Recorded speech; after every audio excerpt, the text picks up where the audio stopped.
Internet, quick PSA, we're dropping one of those side videos today. It's a fairly contentious subject, so go do me a favor and check that out after this. Anyways, today we're talking about none other than the hawk Tuah girl herself finally waking up from that nap and returning to the public eye. Kanye West has claimed that he isn't bipolar and that he's actually been autistic the whole time. And Amazon is set to give Alexa her full AI upgrade potentially this month. All in today's...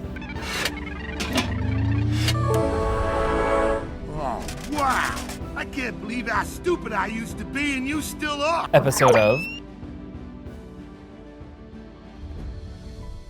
But like always, be sure to smash that subscribe button so you never miss an update. Alice, let's talk about Sleeping Beauty first, shall we? After weeks of silence, Haley Welch has returned to the spotlight via podcast episode titled, My Crypto Failure, Leaked Ahead of Schedule.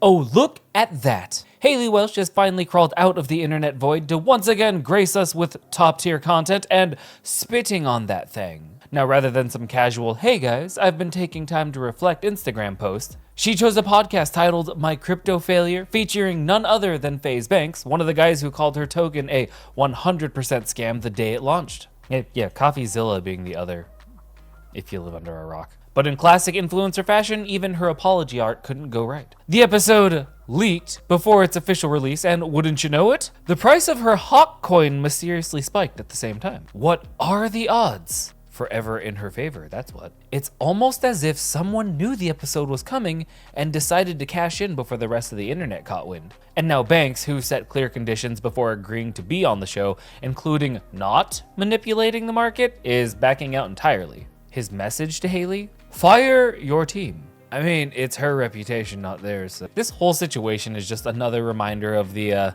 let's call it the influencer cycle to scams and just apologize. TM. You know, step 1, get famous for something random. In this case, a viral meme of spitting on said thing. Step 2, launch a business venture you clearly don't understand. 3, get called out by people who do understand it. 4, go radio silent when your fans are demanding answers. A time-honored tradition, really. 5, stage a dramatic return complete with teary-eyed apology or lessons learned content. And lastly, step 6, rinse and repeat. Jesus, this lady is just speed running the influencer experience. Yeah, I don't think that really bodes well for longevity purposes, to be honest. Anyway, the cycle is dangerous because it normalizes the idea that influencers can just say sorry and move on, no matter how much damage they cause. Lost money? Oh well. People scammed? Whoopsie. But as long as you put out a well-lit, sad-faced video explaining how you, quote, trusted the wrong people while conveniently keeping all the money, all is forgiven, right? Welch's comeback is supposed to be a chance for her to own up to her mistakes, maybe fix a few things, and prove that she wasn't just another influencer chasing a payday. Instead, her team botched it. Well, that is if you think it was an accident, and if you think it was just her team. I'm not alleging anything, I'm just saying. It's a pattern here. So, what now? Will Welch double down on playing the victim, or will she pretend that this never happened? Or dare to dream, will she actually do the right thing and take some real responsibility? Yeah, probably not that one, but let me know what you think. Kanye West has returned to the public eye with claims that his 2016 bipolar diagnosis was incorrect, and he is actually on the autism spectrum. Kanye West. Back in the headlines, back in the controversy, and back with another big revelation. This time, he's rewriting his own medical history, claiming that his widely known bipolar diagnosis was actually incorrect and that he is, in fact, autistic.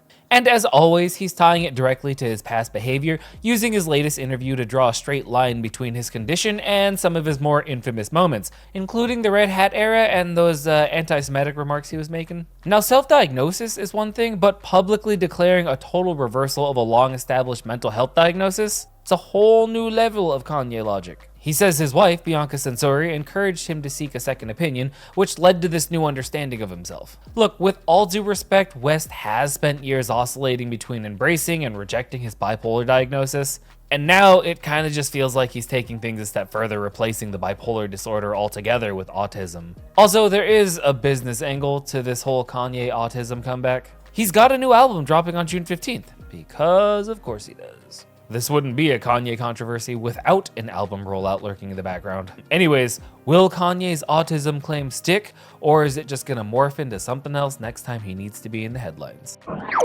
Amazon is preparing to launch its long-awaited generative AI-powered Alexa, marking the biggest upgrade to the voice assistant since its debut.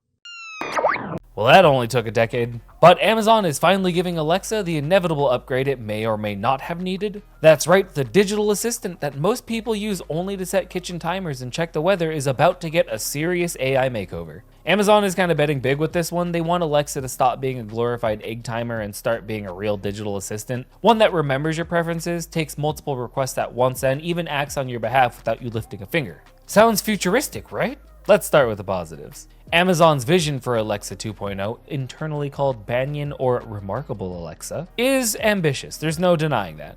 I mean, imagine ordering a burger through Alexa, then realizing, wait, no pickles, and actually being able to modify the order before it gets placed. Like, that's the kind of contextual awareness Amazon wants to bring to the table. Instead of just handling one request at a time, Alexa will converse, adapt, and most crucially, remember. But here's where things get a little sticky. For one, Amazon has been trying to launch this new Alexa for years now, but quality issues keep delaying it. Why? Because generative AI, no matter how advanced, still hallucinates. And unlike a chatbot like ChatGPT, Alexa is everywhere. It's built into smart homes, cars, and even thermostats. One wrong command and suddenly your house is preheating to 500 degrees Fahrenheit when all you wanted was warm lighting. Then there's the money question. Right now, Alexa is technically free, but Amazon, which apparently has never made a profit on Alexa devices, I don't know how true that is, but it's what I found, is considering a monthly fee of $5 to $10 for its new AI-powered version. Analysts predict that this could rake in roughly $600 million a year if just like 10% of Alexa users subscribe. Can I just have like a percentage? Fuck, I should want money. But will people actually pay for Alexa when they've gotten used to it being free? It's real hard to get people to agree to pay for something that they've been getting for free for a long time. And what happens to classic Alexa, the version that Amazon isn't upgrading?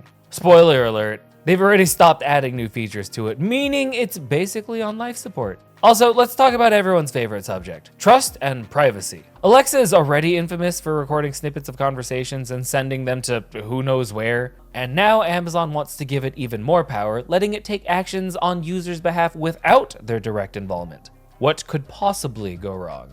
Everything could go wrong. Probably wouldn't hurt to mention the AI arms race either. OpenAI's ChatGPT, Google's Gemini, and Apple's rumored AI assistant are all in the game here, meaning Alexa isn't just competing against its past failures, it's up against an entire industry of rapidly improving AI models. Amazon, knowing it needs some serious firepower, has invested a casual $8 billion in Anthropic, an AI startup to help boost Alexa's intelligence, but will it be enough? The bottom line, Alexa's about to get a glow up, but whether it's a game changer or just a desperate attempt to stay relevant remains to be seen. The final go, no-go decision happens on February 14th, and if Amazon gives it the green light, we'll see the new Alexa unveiled on February 26th. And on that bit of